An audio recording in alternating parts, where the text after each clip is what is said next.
Hi there, and welcome back to Lean Reads, the channel where we share powerful insights and personal growth lessons through great books.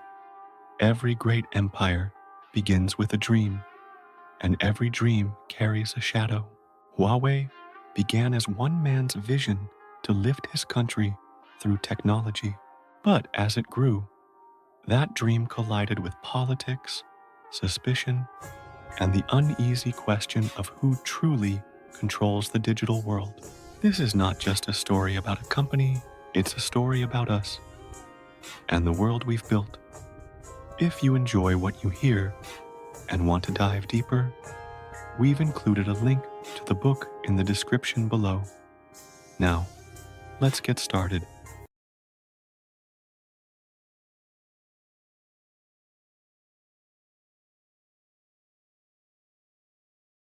House of Huawei, published in 2025, traces the origins and rise of one of China's most powerful and most secretive technology companies.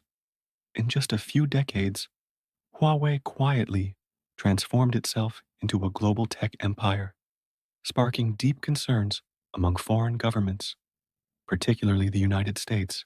Eva Dou is an award-winning American journalist currently reporting for the Washington Post, where she covers business and economic affairs in China. Before joining the Post, she spent several years in China as a correspondent for the Wall Street Journal. In December 2018, a woman named Meng Wanzhou was arrested at Vancouver International Airport. She faced the risk of extradition to the United States on charges related to fraud. Meng Wanzhou is the chief financial officer of Huawei, one of China's leading technology conglomerates. According to U.S. officials, Huawei represents a major threat to the nation's security and democratic values. Meng's arrest thrust Huawei into the global spotlight. For years, the world has been asking the same questions. What is the real story behind this powerful company's meteoric rise? Who is Ren Zhengfei, Huawei's enigmatic founder and CEO? And is Huawei truly engaged in espionage on behalf of the Chinese government? Clearly, there is much to uncover. Huawei's story is long, complex, and deeply intertwined with global geopolitics. This overview offers a concise look at key moments in Huawei's history and the circumstances that led to Meng's arrest. Through it, readers gain a deeper understanding of one of the world's most influential companies and why its rise has provoked such unease in Washington. Yet before diving into Meng's case, we must first look to Huawei's founder, her father, Ren Zhengfei.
Ren Zhengfei is now among the wealthiest people in the world, but few know that he came from humble beginnings. Born in 1944, he grew up in the mountainous province of Guizhou, China, where food and clothing were constantly scarce. After graduating from university, Ren worked for the Chinese military, a fact that would later fuel much of the suspicion surrounding Huawei. However, according to Ren himself, his position had nothing to do with telecommunications or advanced technology. He was simply an ordinary construction worker. In 1978, Ren joined the Chinese Communist Party, CCP, another point of controversy. Critics began to wonder, what exactly was the connection between Huawei and the party, given that its founder was a member himself? His party membership accelerated his career, placing him within circles of influence and leadership. During the 1980s, China began its first major experiments with capitalism. A vast new city was being built along the southern coast, the Shenzhen Special Economic Zone. This zone served as a strategic buffer region. China could draw on capital and technology from neighboring Hong Kong while shielding itself from what it called the moral corruption of capitalism. When Ren Zhengfei first arrived in Shenzhen, he was stunned. What he saw was a vibrant, fast-moving world, brimming with energy, innovation, and opportunity. In 1987, Ren founded Huawei in Shenzhen. At first, it was merely a small startup manufacturing and selling telephone switch devices. But Ren harbored far greater ambitions. He wanted to create products designed and branded by Huawei itself. By the early 1990s, Huawei set its sights on developing a digital telephone switch capable of handling tens of thousands of simultaneous calls. Ren assembled a team of young, highly talented engineers who had both the skill and determination to take on this daunting challenge. The working conditions were harsh. The engineers toiled for endless hours in a sweltering building, often collapsing onto thin mattresses when exhaustion overcame them. Some even required emergency eye surgery for corneal detachment caused by overwork. Yet, through relentless effort and perseverance, Huawei began to make remarkable progress. Throughout this process, one of the ways Huawei broke into the fiercely competitive global market at the time was by partnering with what were then considered rogue states, Iraq, Afghanistan, and Iran.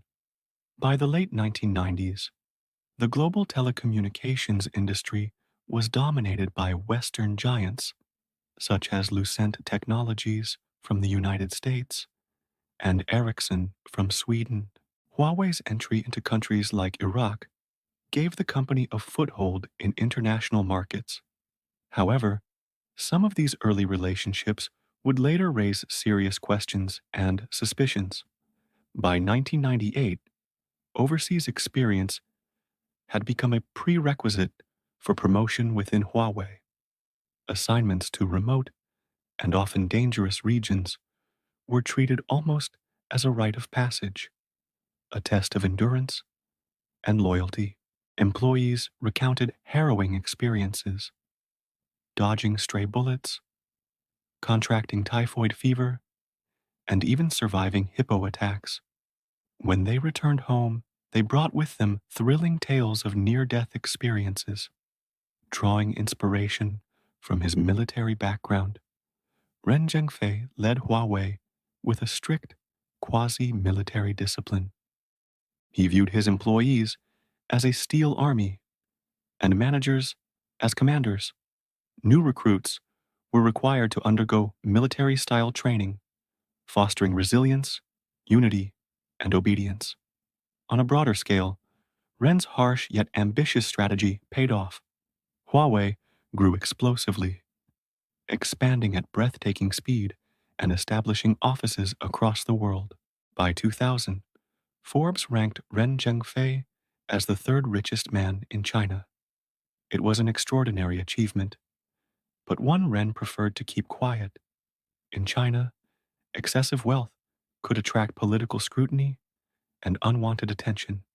Still, when it came to Huawei's new corporate campus, Ren spared no expense. The company built a sprawling 350-acre headquarters featuring sleek office buildings, air-conditioned dormitories, tennis courts, and swimming pools. The lavish exhibition hall, where Huawei showcased its products, was nicknamed Saddam's Palace by employees, a tongue-in-cheek reference to the opulent palaces of Iraqi President Saddam Hussein. Huawei had come a long way from its humble beginnings in cramped, sweltering offices, yet some things hadn't changed. The mattresses on the floor remained, and Huawei's employees were. By 2010, the United States had grown deeply concerned about Huawei. In truth, this was nothing new. The company had been on Washington's radar for nearly a decade, partly due to its business activities in nations like Iraq and Afghanistan. That year, several U.S. lawmakers expressed alarm when Huawei sought to bid on a 4G infrastructure project in the United States. Their question was straightforward, yet unsettling. If Huawei were to win the contract, could the Chinese government exploit its equipment to spy on the United States? In the end, Huawei lost the bid, yet the company was determined to continue pursuing business in America and to convince U.S. officials that it posed no threat.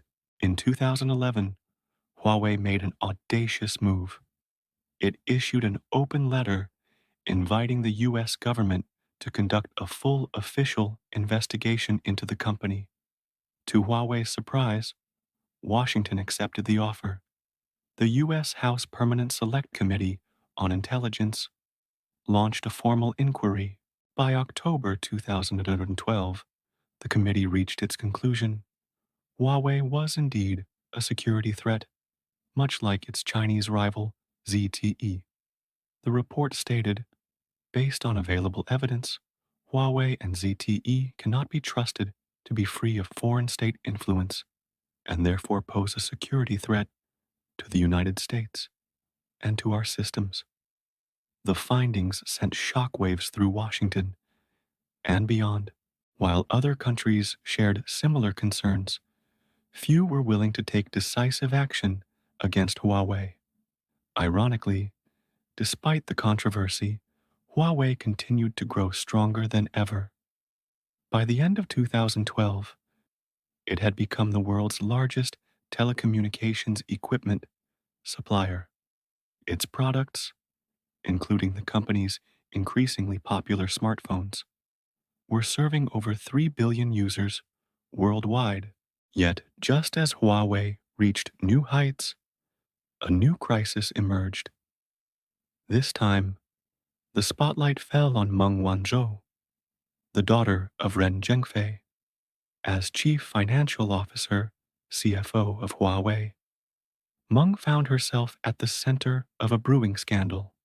In late 2012, her name appeared on the board of directors of a company called Skycom, which investigations later revealed to be a front company controlled by Huawei. Over the years, Huawei has repeatedly drawn global attention, often for the wrong reasons, particularly regarding its surveillance technologies. By late 2017, China's Xinjiang region had effectively become a surveillance state.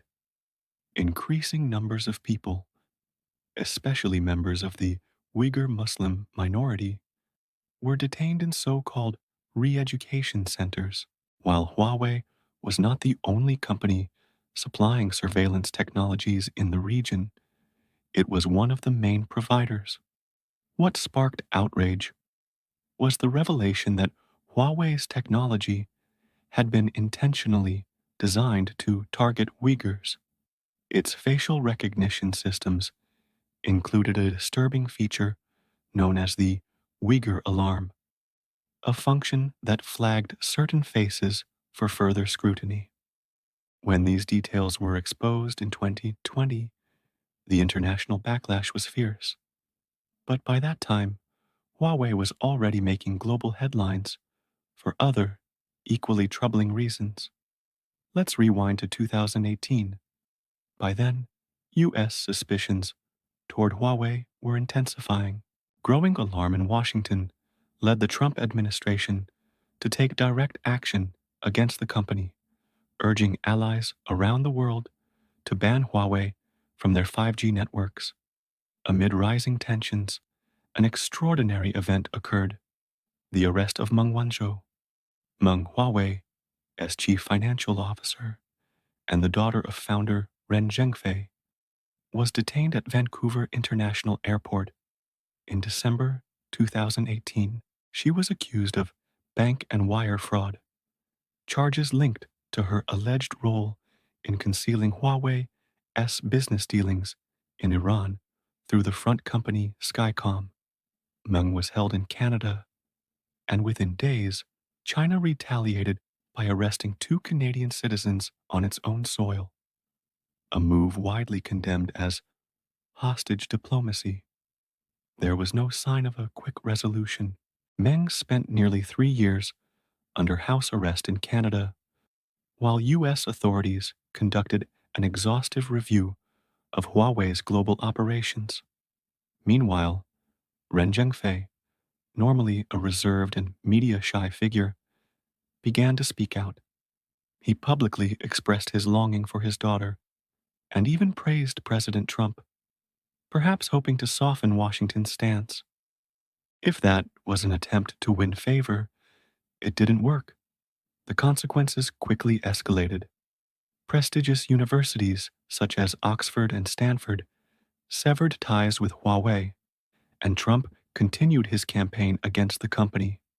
In May 2019, for a time, Huawei managed to maintain stability despite mounting U.S. sanctions. But by May 2020, the restrictions tightened dramatically. From that point onward, the United States not only banned the direct sale of technology to Huawei, but also extended controls to any chips manufactured using U.S. technology, even if produced overseas. For Huawei, the impact was devastating. The company found itself in a fight for survival, scrambling to develop its own semiconductor manufacturing capabilities. The sanctions didn't just affect Huawei, they rippled across the globe. In July 2020, the United Kingdom announced it would remove Huawei equipment from its 5G networks, citing national security concerns. Not every country followed suit, however. Malaysia's Prime Minister, Mahathir Mohamad, publicly defended the company, saying, "Huawei is very advanced in spying technology. Let them spy as much as they want. We have no secrets." While Huawei struggled under the weight of sanctions, its chief financial officer, Meng Wanzhou, remained under house arrest. By September 2021, a decision was finally reached, not by a court, but through negotiations between U.S. President Joe Biden and Chinese President Xi Jinping. After extensive talks, the United States agreed to drop the charges, allowing Meng to return home to China, where she was greeted as a national hero. Simultaneously, the two Canadian citizens detained in China were also released.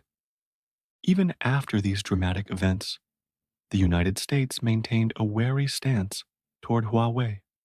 Across the Western world, many governments grew increasingly cautious about the company's presence in critical infrastructure. Yet Huawei demonstrated remarkable resilience. By August 2023, the company shocked observers by launching a new smartphone model, seemingly equipped with advanced chips. This prompted a new question: How did Huawei manage to do it? Had it violated US sanctions, or had it quietly developed a new method of producing high-end semiconductors? The questions didn't stop there. To what extent was Huawei involved in state surveillance operations abroad on behalf of the Chinese government? Huawei refused to comment, but the uncomfortable truth remains. From Washington to Beijing, governments around the world pressure technology companies to assist them while simultaneously forcing them to stay silent. Given this global reality, it's unsurprising that other nations view Huawei and China with suspicion, just as China, in turn, remains deeply cautious of the West. And when one looks at the mutual distrust now defining Through the House of Huawei by Eva Dou, we trace the story of Ren Zhengfei, a man who rose from poverty to become one of the world's richest individuals. After serving in the Chinese military, Ren founded Huawei in 1987, beginning as a small manufacturer of telephone switches.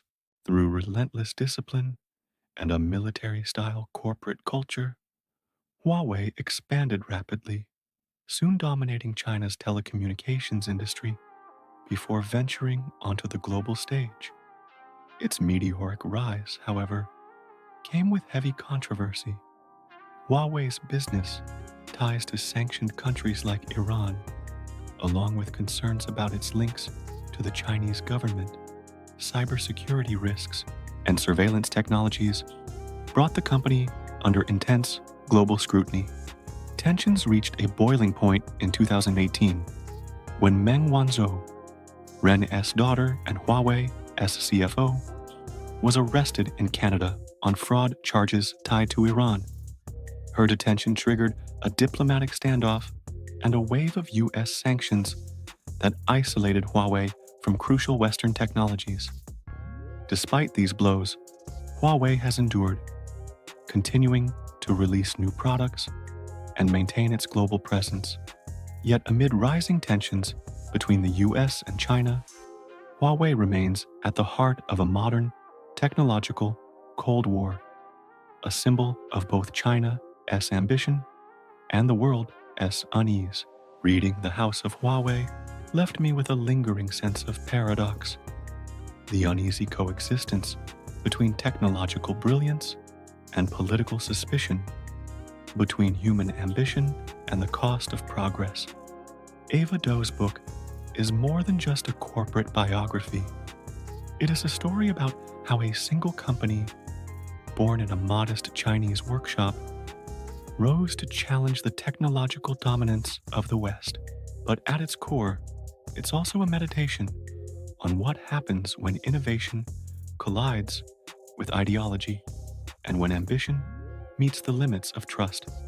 Ren Zhengfei's journey embodies the Chinese dream: discipline, endurance, and vision transforming scarcity into global influence. Yet, the very qualities that built Huawei, secrecy, hierarchy, and unrelenting drive, also became the sources of its global controversy. The book forces us to confront uncomfortable questions. Can a company ever be truly apolitical in a world where data is power? Can innovation exist independently of the systems that nurture or control it? Perhaps the most haunting part of the story is not about espionage or sanctions, but about human cost, the sleepless engineers, the relentless corporate discipline, the price